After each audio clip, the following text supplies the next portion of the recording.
Electrical capacitance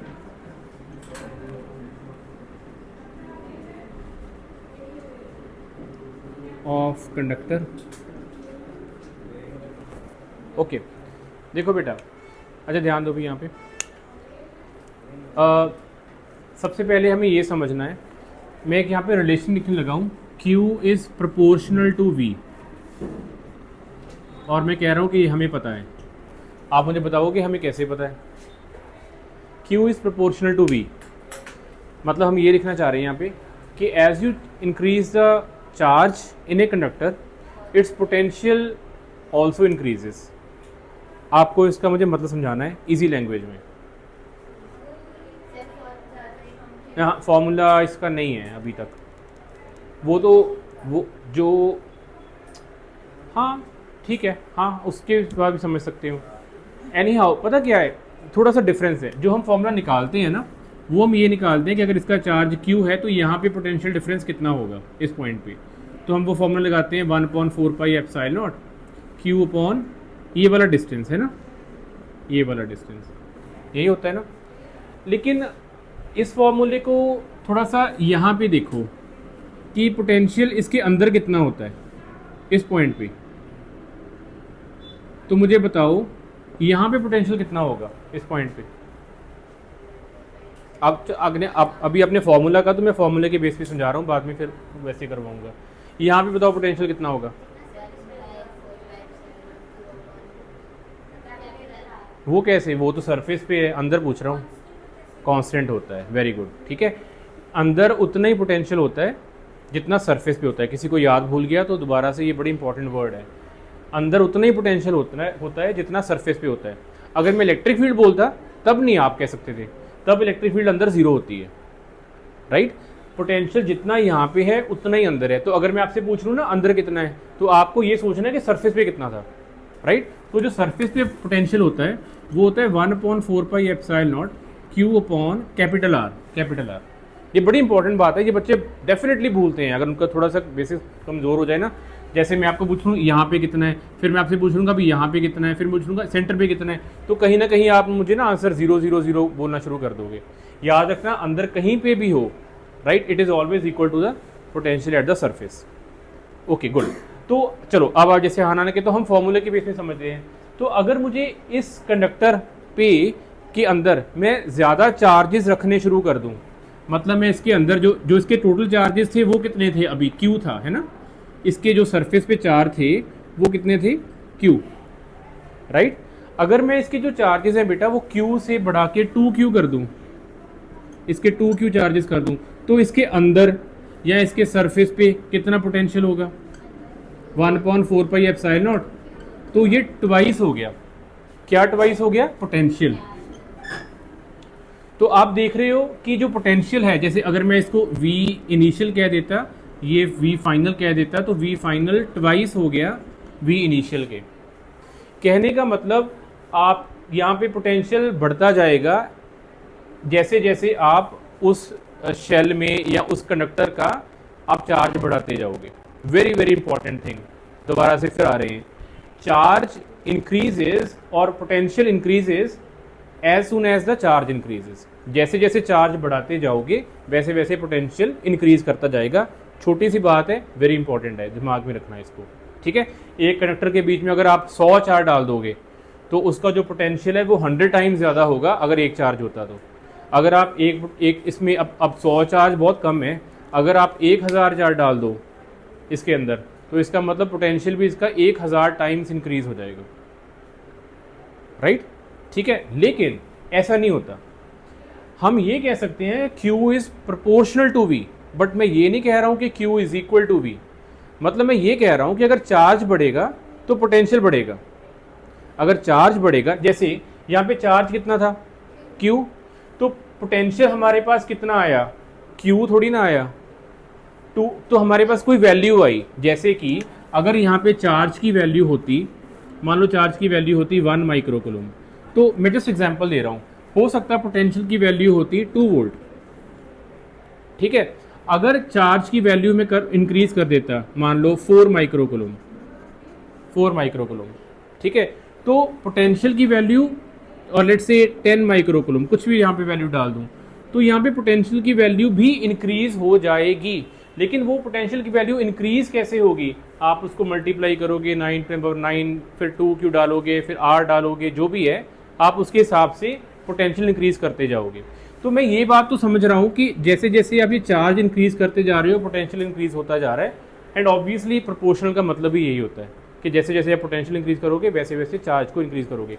लेकिन आपको एक चीज़ याद है कि अगर हमें प्रोपोर्शनलिटी साइन को हटाना हो तब हम क्या करते होते हैं? हम एक कांस्टेंट लगाते हैं। वो कांस्टेंट का नाम इस टाइम पे आएगा c। तो q is proportional to v, लेकिन अगर आपको q और v के बीच में एक्चुअल रिलेशन देखना है कितनी वैल्यू आएगी, तो वो आप एक कांस्टेंट लगाओगे c। ये c जो होता है that is called as capacitance. इसके बारे में और अभी बात करूंगा, आपको और थोड़ा सा डिटेल में बताऊंगा। तो ये होता है कैपेसिटेंस, ठीक है। तो कैपेसिटेंस ऑब्वियसली अगर मैं पूछूं जी तो फिर कैपेसिटेंस का फॉर्मूला क्या हो गया, तो कैपेसिटेंस हो गया q बाई वी हो गया, है ना, v नीचे ले आओ तो c is equal to q by v आ गया। ये भी चीज़ समझ में आ रही है। तो c क्या है हमारे पास? एक कांस्टेंट है, ठीक है, और उसका नाम हमने दे दिया कैपेसिटेंस। ये कांस्टेंट करता क्या है, मतलब ये होता क्या चीज़ है? तो ये होता है ability to store charge, ability to store charge, ये होता है कैपेसिटेंस, ठीक है। आप एबिलिटी की जगह प्रॉपर्टी भी बोल सकते हो क्योंकि ये प्रॉपर्टी है एक्चुअली, प्रॉपर्टी या फिर एबिलिटी टू स्टोर चार्ज। अब इसका मैं सारे का मतलब समझाता हूँ क्या हो रहा है। हमारे पास दो कंडक्टर हैं ए एंड बी, दोनों की कैपेसिटेंस जो होगी, दोनों जो कंडक्टर होंगे वो चार्ज को स्टोर कर सकते हैं, उनके पास एबिलिटी है चार्ज को स्टोर करने के लिए। ये है ए और ये है बी, दोनों चार्ज स्टोर कर सकते हैं, राइट, ठीक है। अब दोनों चार्ज कितना स्टोर करेंगे? तो अगर मैं कहूँ फॉर एग्जांपल ये चार्ज, देखिए अब ध्यान से सुनना, मान लो ये भी चार्ज स्टोर कर रहे हैं तो इसका पोटेंशियल इंक्रीज हो रहा है, ये भी चार्ज स्टोर कर रहे हैं, ठीक है, इसका भी पोटेंशियल इंक्रीज हो रहा है, राइट, ठीक है। अब मैं आपको एग्जांपल बताता हूँ, मुझे आप बताना कि इसका आंसर क्या होगा। मान लो इसका जो बी का साइज है वो ज़्यादा है, ऐसे है, ठीक है। अब मैंने और चार्ज डाला, यहाँ पे भी और चार्ज डाला, तो इसका भी पोटेंशियल इंक्रीज हुआ, इसका भी पोटेंशियल इंक्रीज हुआ, राइट। अब मुझे बताओगे कि जब मैं चार्ज डालता जा रहा हूँ, जैसे मान लो मैं और चार्ज डाल दूँ, यहाँ पे भी और चार्ज डाल दूँ, मुझे बताओगे पोटेंशियल तो दोनों का इंक्रीज होगा, नो डाउट, ये तो श्योर है। लेकिन मुझे आप बताओगे कि पोटेंशियल इसका ज़्यादा इंक्रीज होगा या फिर इसका ज़्यादा इंक्रीज होगा? ए का ज़्यादा इंक्रीज होगा। वो क्या रीज़न क्या है? हाँ, आप दो तरह से आंसर दे सकते हो। अगर आपको फॉर्मूले के हिसाब से देना है आंसर, तो आप कहोगे जो पोटेंशियल होता है that is inversely proportional to radius, है ना। तो जैसे जैसे इसका रेडियस, इसका फॉर एग्जांपल रेडियस बढ़ता जाएगा तो ऑब्वियसली उसका पोटेंशियल जो है वो इनवर्सली प्रोपोर्शनल होगा। तो मतलब पोटेंशियल इंक्रीज तो होगा लेकिन इतना नहीं इंक्रीज होगा जितना इसका हो रहा है। इसको हम थोड़ा सा और इजी लैंग्वेज में से समझते हैं। आप इसको ऐसे समझो कि जिसका बेटा साइज़ छोटा होगा उसमें रिपल्शन ज़्यादा होगी, या फिर जिसका साइज़ ज़्यादा होगा उसमें जो चार्जेस उनमें रिपल्शन ज़्यादा होगी। किन में रिपल्शन ज़्यादा होगी? जिनका साइज़ छोटा है, क्योंकि चार सारे फंस गए हैं यहाँ पे, है ना, ये रिपेल कर रहे हैं। यहाँ पे रिपल्शन होगी, बड़ा ईजी है, ये वाला चार्ज इधर चला जाएगा, ये वाला चार्ज ऊपर चला जाएगा, ये इधर चला जाएगा, ये इधर चला गया, तो रिपल्शन कम हो जाएगी इनमें। ये वाले चार्ज क्या करेंगे, क्या कर सकते हैं? मैक्सिमम यही कर सकते हैं, ये यहाँ पे चले जाएं सरफेस पे ऐसे, है ना। लेकिन अभी भी इनकी जो रिपल्शन है, क्योंकि इनमें जो फोर्सेस लग रही हैं वो अभी भी ज़्यादा होंगी, रिपल्सिव फोर्सेस ज़्यादा होंगी क्योंकि डिस्टेंस कम है। जब जिसमें रिपल्शन ज़्यादा हो, समझ लो उसका पोटेंशियल हमेशा ज़्यादा होता है। तो इसका जो पोटेंशियल है वो ज़्यादा होगा इन कंपैरिजन टू दिस। अब बात ये आ रही है कि हमें करना क्या है, पोटेंशियल ज़्यादा है तो हम क्यों इसको स्टडी कर रहे हैं। देखो, इसका पोटेंशियल ज़्यादा है, इसका पोटेंशियल भी ज़्यादा है, लेकिन इससे ज़्यादा नहीं है। जैसे कि इसका पोटेंशियल मान लो, एज्यूम करते हैं इसका पोटेंशियल हो गया 10 वोल्ट और इसका पोटेंशियल है मान लीजिए 6 वोल्ट। पहले इसका पोटेंशियल था, मान लो स्टार्टिंग में इसका पोटेंशियल था 1 वोल्ट, इसका पोटेंशियल भी था 1 वोल्ट। इसका पोटेंशियल बढ़ा, इंक्रीज़ हुआ और हो गया लेट्स से 7 वोल्ट, इसका पोटेंशियल बढ़ा और हो गया 3 वोल्ट या 4 वोल्ट, लाइक दिस। ऐसे काम हो रहा है। अब इसमें दो चीज़ें देखने वाली हैं, चार्ज बढ़ा रहे हो, इंक्रीज कर रहे हो, तो पोटेंशियल दोनों का इंक्रीज कर रहा है। पहले 1 था, फिर 7 हुआ, फिर 10 हुआ, इसका 1 था, फिर 4 हुआ, फिर 6 हुआ। तो ये तो श्योर है, चार्ज बढ़ाओगे तो पोटेंशियल तो बढ़ेगा ही बढ़ेगा। लेकिन दूसरी चीज़ देखने वाली ये है कि इसका पोटेंशियल पहले 1 था और इसका भी मान लीजिए 1 था, और उसके बाद इसका बढ़ के हो गया 7, जबकि उसका बढ़ के हुआ 4, इसका बढ़ के हो गया 10, उसका बढ़ का हुआ 6। इसका मतलब जब आप चार्ज इंक्रीज करते हो, पोटेंशियल तो इंक्रीज हो रहा है, लेकिन इसका पोटेंशियल अभी इतना इंक्रीज नहीं हो रहा है। जिसका पोटेंशियल इंक्रीज ज़्यादा नहीं होगा, अगर आपको और चार्ज डालना है इसमें, तो मुझे बताओ वर्क डन इसमें करना ज़्यादा इजी है या फिर इसमें करना ज़्यादा इजी है, ए में या बी में? क्यों बी में इजी है? क्योंकि पोटेंशियल कम है। सिंपल सी बात, एक लाइन में आंसर है। पोटेंशियल, याद है हमने कहा था पोटेंशियल का मतलब होता है वर्क डन। मैंने कहा था ना आपको पहले लेक्चर में, जब भी पोटेंशियल वर्ड आएगा आपके दिमाग में potential is equal to work done on a test charge. Test charge के ऊपर कितना वर्क करना पड़ रहा है, राइट? तो क्योंकि बेटा मैंने आपको अभी क्वेश्चन किया था हम पोटेंशियल स्टडी क्यों कर रहे हैं बेटा, इसलिए स्टडी कर रहे हैं जिसका पोटेंशियल ज्यादा होगा उसमें और चार्ज की एंट्री मुश्किल होती जाएगी, और जिसका पोटेंशियल कम होगा उसमें चार्ज की एंट्री करनी इजी होगी। What is capacitance? एबिलिटी और the property to store the charge. तो मुझे बताओ इसकी कैपेसिटेंस ज्यादा होगी कि इसकी कैपेसिटेंस ज्यादा होगी? बी की कैपेसिटेंस ज्यादा होगी, because B has more ability to store the charge. Why B has the more ability to store the charge? Because B का जो भी है साइज ज्यादा होने के कारण करके बी का पोटेंशियल उतना नहीं बढ़ा जितना ए का बढ़ गया, राइट? तो हम कहेंगे कि बी की जो कैपेसिटेंस है वो ज़्यादा होगी, मोर होगी, और इसकी जो कैपेसिटेंस है वो लेस होगी। ये नहीं है कि ज़ीरो होगी, चार्ज ये भी स्टोर करेगा, चार्ज वो भी करेगा, लेकिन उसकी कैपेसिटेंस ज़्यादा होगी। ये तो मैंने आपको एक एग्जांपल दी है जो मैं आपको आगे लिखाऊंगा भी कि साइज मैटर करता है। साइज मैटर करता है कि किसकी कैपेसिटेंस ज़्यादा है, किसकी कैपेसिटेंस कम है।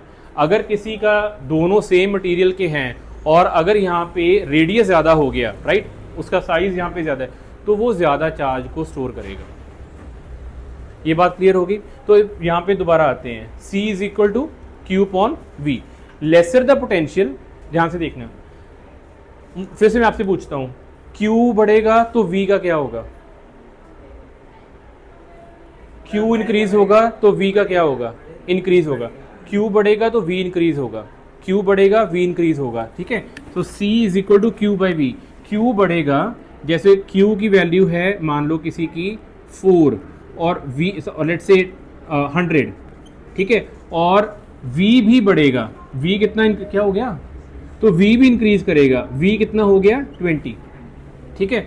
और ये था A वाला केस, वहाँ पे डायग्राम में। B वाला केस, उसमें भी Q इंक्रीज हुआ, उसके कारण पोटेंशियल भी इंक्रीज हुआ, मान लो 10 हो गया, राइट? तो कैपेसिटेंस कितनी आ गई इसकी? 5, इसकी कितनी आ गई? 10। तो ये अभी आपको ये डाउट नहीं कभी भी रहना चाहिए कि अगर चार्ज इंक्रीज हो रहा है तो पोटेंशियल का क्या होगा। पोटेंशियल इंक्रीज होगा ही होगा, कोई और रूल नहीं है, राइट? सिर्फ ये देखना है कि कौन से कंडक्टर में चार्ज को बढ़ाने से पोटेंशियल ज़्यादा इंक्रीज नहीं होता।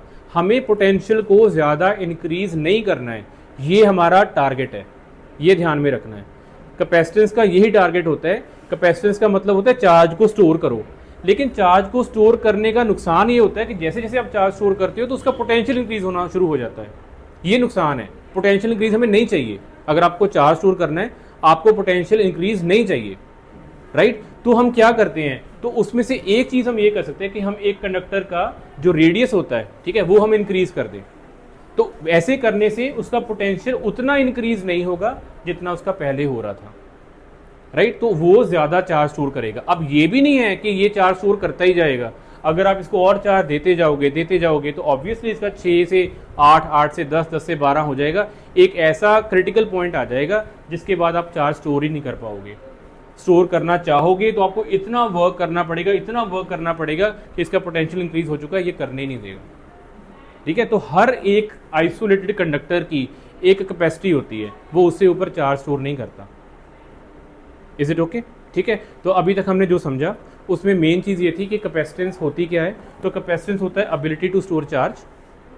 कैपेसिटेंस का रिलेशन आया कहाँ से, तो हम करते हैं Q is proportional to V, proportionality sign हटाया, हमने लिख दिया Q is equal to C V, वहाँ से हमने C का आंसर निकाल लिया Q by V। Is it okay, right. तो यहाँ से जब आप ये रिलेशन पढ़ोगे तो आप एक लाइन हमेशा याद रखोगे कि चार्ज इंक्रीज होने से पोटेंशियल इंक्रीज होता है। हमें वो कंडक्टर आइडेंटिफाई करने हैं जो चार्ज के इंक्रीज होने से ज़्यादा पोटेंशियल में उनका इंक्रीज ना हो सके। ऐसे कंडक्टर जिनका चार्ज ज़्यादा इंक्रीज होने के कारण पोटेंशियल ज़्यादा इंक्रीज ना हो सके, ये मत कहना कि चार्ज इंक्रीज होने के कारण पोटेंशियल इंक्रीज ना होगा, लेकिन उतना ज़्यादा एप्रिशिएबल ना इंक्रीज हो, ऐसे जो कंडक्टर होते हैं हम कहते हैं कि उनकी कैपेसिटेंस बहुत ज़्यादा है। राइट बेटा, कोई क्वेश्चन इसमें? ओके अच्छा, इसके बारे में डिस्कशन करते हैं। An isolated conductor can not have a large capacitance why. मैं सारा कुछ लिखाता हूँ आपको, पहले हम इसको थोड़ा सा ना आज एनालाइज कर लें। N isolated conductor can not have a large capacitance. एक आइसोलेटेड कंडक्टर, ये एक आइसोलेटेड कंडक्टर है, इसकी जो कैपेसिटेंस है वो लार्ज नहीं हो सकती, मतलब कि इसकी एक लिमिटेड ही कैपेसिटेंस होती है। क्यों? कहने का मतलब ये है, जो जैसे जो कबीर ने कहा, मैं उसको ट्रांसलेट करता हूँ कि हम कह रहे थे इसमें 4 डाल दो, 3। अच्छा, चार्ज हम पोटेंशियल कम रखना चाहते हैं कि ज़्यादा? पहली बात, क्यों कम रखना चाहते हैं? ज़्यादा चार्ज स्टोर करना। हम चार्ज स्टोर क्यों ज़्यादा करना चाहते हैं? नहीं, आप अब थोड़ा रियल लाइफ में आओ। मैं एक बॉडी में चार्ज क्यों स्टोर ज़्यादा कर रहा हूँ?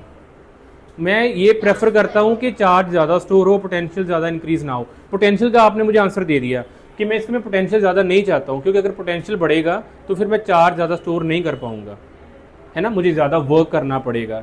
ठीक है, समझ आ। लेकिन मैं चार्ज स्टोर कर ही क्यों रहा हूँ? क्यों कर रहा हूँ चार्ज स्टोर? क्योंकि 12th क्लास में एग्जाम में आएगा। ये देखो, अगर आप इसमें चार्ज ज़्यादा स्टोर करोगे, ये कर रहे हो, ठीक है। मान लीजिए आपने ये कैपेसिटर, मान लीजिए ये कैपेसिटर आपने कैमरा में लगा दिया, अपने फ़ोन पे लगा दिया, राइट। अब जब आपका फ़ोन काम कर रहा है तो कैपेसिटर की कोई ज़रूरत नहीं है, उसको बैटरी सारा काम कर रही है, बैटरी से उसकी स्क्रीन भी आ रही है ना, बैटरी 70% है, 60% है, लेकिन वो बैटरी का काम है। अब आपको एक ऑपरेशन है जिसमें आपको करंट ज़्यादा चाहिए, बताओ कौन सा? हाँ, गेम्स में भी नहीं, वो बैटरी का काम है। आपको for a moment of time, बहुत थोड़े से टाइम के लिए आपको एकदम ज़्यादा चार्ज चाहिए। कैमरा, फ्लैश, जब आपको फ्लैश चाहिए बेटा, उस टाइम पे आपको ज़्यादा करंट चाहिए। बैटरी उतना करंट नहीं देती, बैटरी कांस्टेंट करंट देती रहती है उसके ऑपरेशन के लिए। अब आपको एकदम करंट चाहिए, और भी एग्जांपल दूंगा, आपको एकदम करंट ज़्यादा चाहिए, ठीक है। नहीं, वो पंखे वाला केस और है, वो भी वहाँ पे भी कैपेसिटर लगता है, लेकिन मैं आपको कैपेसिटर की एक एप्लीकेशन बता रहा हूँ कि एक एप्लीकेशन है जहाँ पे आपको करंट ज़्यादा चाहिए। जब आपको करंट ज़्यादा चाहिए तब कैपेसिटर बीच में आता है। जैसे ये हमारे पास है, मान लीजिए फ़ोन, ये फ़ोन की है बैटरी, ऐसे, ठीक है। यहाँ पे लगा होता है कैपेसिटर। अब क्या होता है, जो नॉर्मल रूटीन के वर्क होते हैं ना, ऐसे करंट बैटरी से आता है, लाइक दिस, ऐसे चलता रहता है काम, ठीक है। और जब आपको मान लीजिए यहाँ पे फ्लैश वाला बटन है, जब फ्लैश वाला बटन प्रेस किया तो जैसे ही प्रेस किया बैटरी इतना करंट नहीं दे सकती, उस टाइम पे यहाँ से कैपेसिटर से करंट आता है और यहाँ से चला जाता है। तो यहाँ पे जो भी ऑपरेशन होना है, फ्लैश का ऑपरेशन जो भी होना है वो कर देता है, ज़्यादा करंट मिल जाता है। अब कैपेसिटर जब इतना काम करेगा तो कैपेसिटर के पास चार्ज ख़त्म हो जाते हैं, तो कैपेसिटर को चार्ज देने के लिए बैटरी फिर से काम में आती है। तो बैटरी अब 2 काम करती है, फ़ोन को भी चार्ज करती है और कैपेसिटर को भी चार्ज करती है। इसीलिए जब आपने देखा होगा, जब आप बार बार फ्लैश करोगे, बहुत ज़्यादा फ्लैश, तो बैटरी एकदम कम होने स्टार्ट हो जाएगी। उसका रीज़न ये होता है कि बैटरी को 2 काम करने पड़ते हैं। बैटरी नहीं करती है काम, वो कैपेसिटर काम करता है, लेकिन बैटरी को बार बार कैपेसिटर को चार्ज करना पड़ता है, तो फिर बैटरी अपनी पावर लूज़ करनी शुरू कर देती है। तो ये कैपेसिटर का एक काम होता है। तो हमें कैपेसिटर कब हम काम करते हैं, जब हमें ज़्यादा करंट चाहिए कहीं पे for a moment of time, जब किसी बंदे को हार्ट अटैक आ जाए,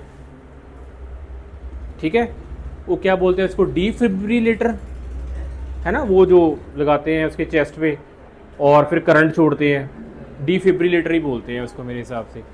देखा है ना, वो मूवीज़ में देखा होगा, वो चेस्ट पे लगाते हैं और एकदम करंट छोड़ते हैं, और वो बेसिकली वो जो होता है चेस्ट जो हार्ट होता है उसमें ब्लड पंप करने के लिए ना वो उसको यूज़ करते हैं। तो जैसे ही वो स्विच करते हैं तो कैपेसिटर करंट देता है वो। तो कैपेसिटर का एक वन ऑफ द एप्लीकेशन है कि आपको एकदम ज़्यादा करंट चाहिए, तो आपको ऑब्वियसली चार्ज भी तो ज़्यादा चाहिए ना बेटा, अदरवाइज आप करंट कैसे लेके आओगे।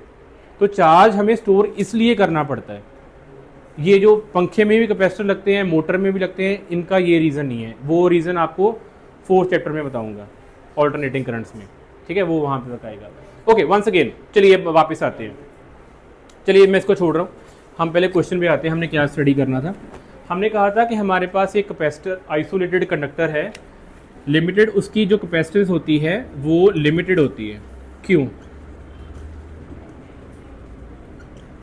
मतलब अगर आपने इतने चार्ज स्टोर कर लिए, अगर आप और यहाँ से चार्ज लेके आ रहे हो तो आपको वर्क डन बहुत करना पड़ेगा, क्योंकि इसका पोटेंशियल हाई है।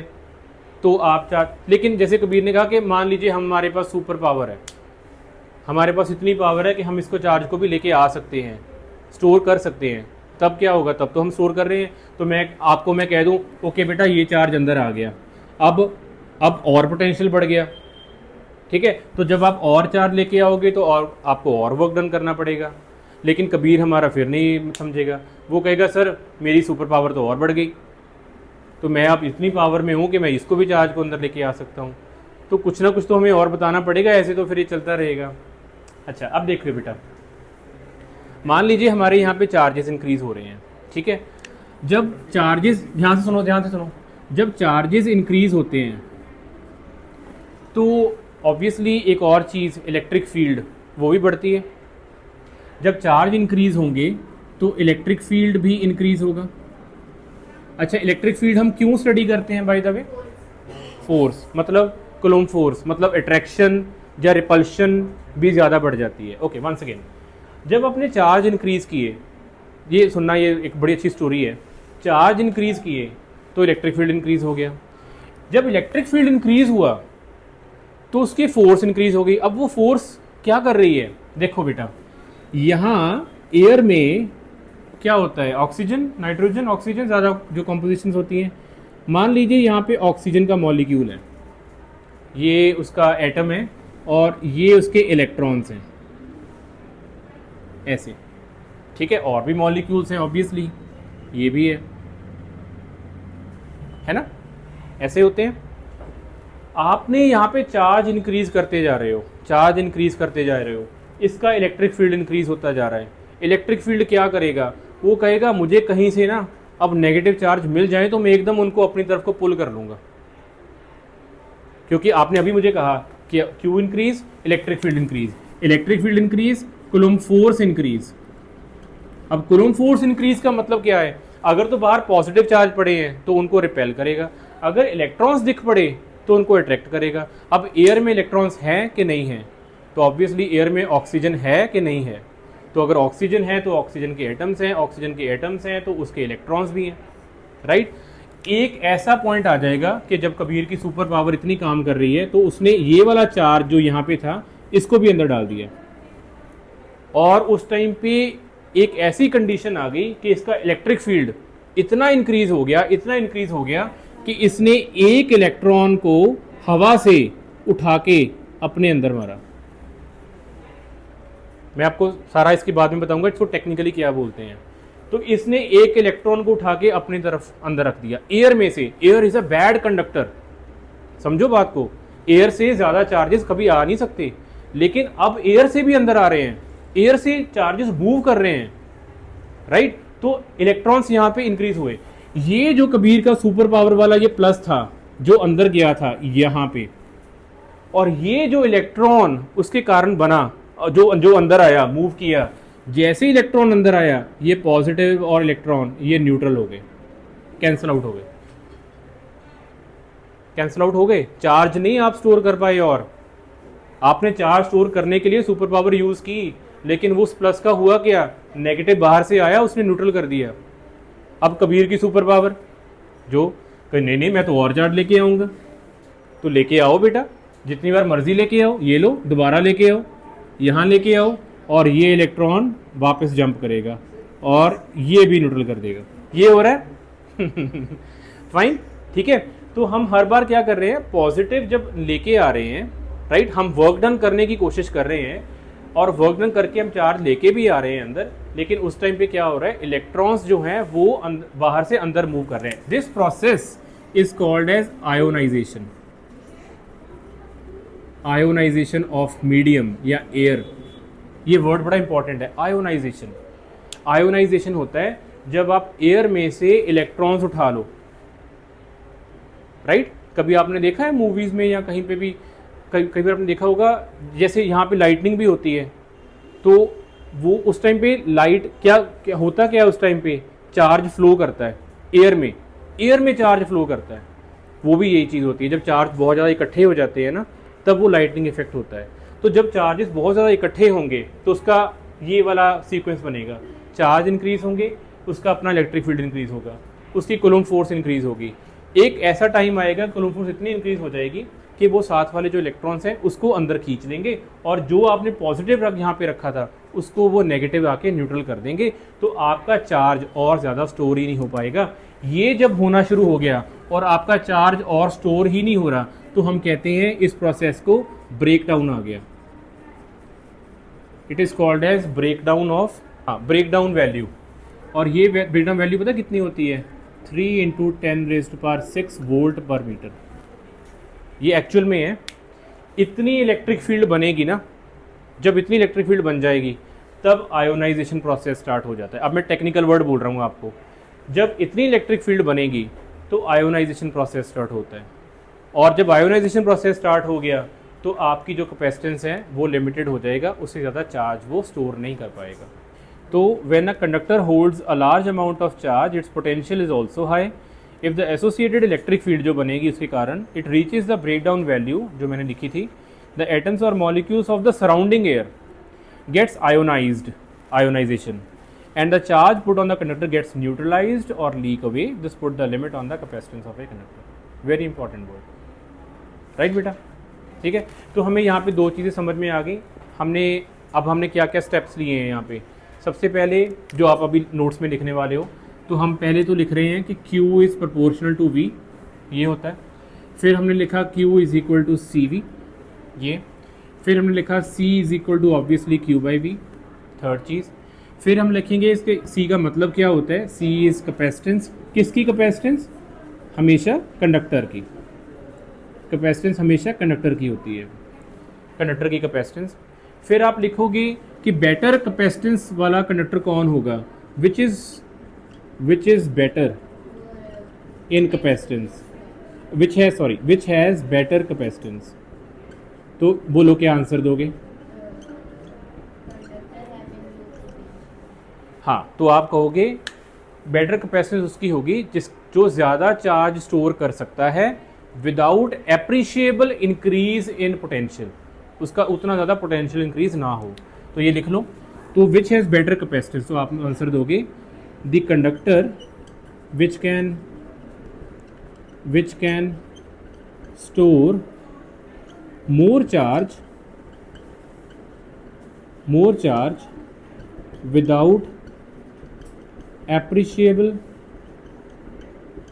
increase in potential। ये आंसर आ गया, ठीक है। तो नेक्स्ट क्वेश्चन अगर मैं यहां पे छोटा सा लिखूं, do we need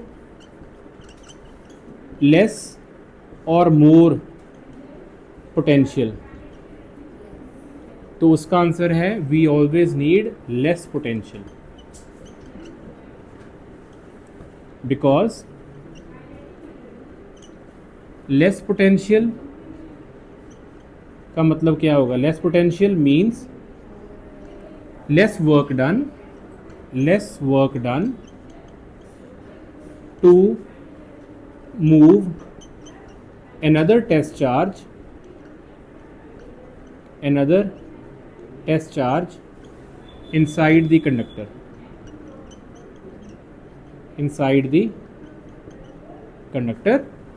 so we can store more charge.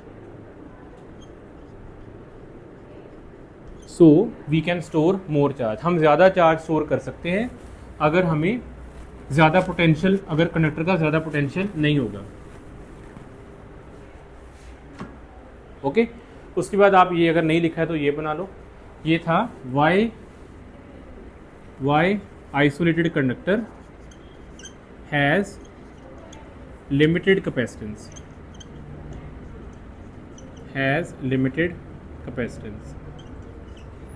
तो उसका आंसर वैसे तो दिया हुआ है, लेकिन हम सिर्फ लाइन में लिख लें, वो ये होगा मोर चार्ज स्टोर्ड, वही जो लिखा है ऊपर, more charge stored, more potential, more electric field, more Coulomb force of conductor, so it attracts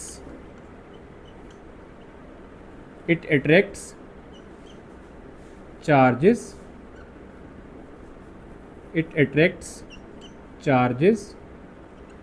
चलो आपकी अपनी लैंग्वेज में लिखाता हूँ। It attracts electrons from surrounding air, it attracts electrons from surrounding air। Bracket में इसको बोलते हैं ionisation.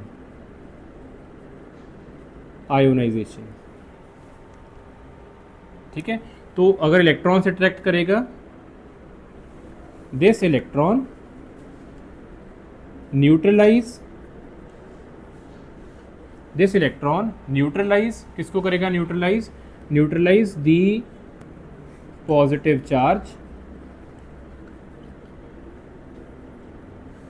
charge moved just inside the conductor,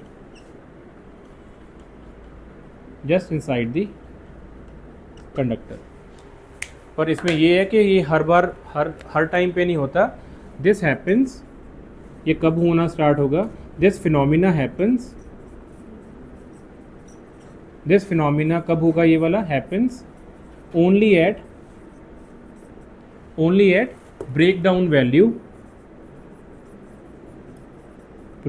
value of electric field equals to 3 into 10⁻⁶ volt per meter। so ये एक last topic है, show that capacitance of a spherical conductor is proportional to radius। capacitance of spherical conductor is proportional to radius। हमने अभी कहा कि जैसे जैसे आप साइज इंक्रीज करोगे वैसे वैसे पोटेंशियल कम होता जाएगा, ऑब्वियसली चार्ज ज़्यादा स्टोर कर पाओगे, तो फाइनली कैपेसिटेंस ज़्यादा हो जाएगी। Show that the capacitance of a spherical conductor is proportional to radius. चलो दिव्यांश मुझे फटाफट आंसर बताएगा। दिव्यांश, अगर हम रेडियस बढ़ा दें कंडक्टर का तो उसका पोटेंशियल क्या होगा, कम या ज़्यादा? हाँ, लेस हो जाए, ज़्यादा, पोटेंशियल लेस होगा तो हम चार्ज ज़्यादा स्टोर कर सकेंगे कि कम स्टोर कर सकेंगे? ज़्यादा स्टोर कर सकेंगे, लेस ज़्यादा, अच्छा चार्ज ज़्यादा स्टोर कर पाएंगे। चार्ज ज़्यादा स्टोर कर पाएंगे तो उसकी कैपेसिटेंस ज़्यादा होगी कि कम? कोई नहीं बेटा, नहीं याद रखना, less potential means more charge stored means more capacitance, high capacitance. ठीक है, ये ऐसे हमेशा ट्रू होता है।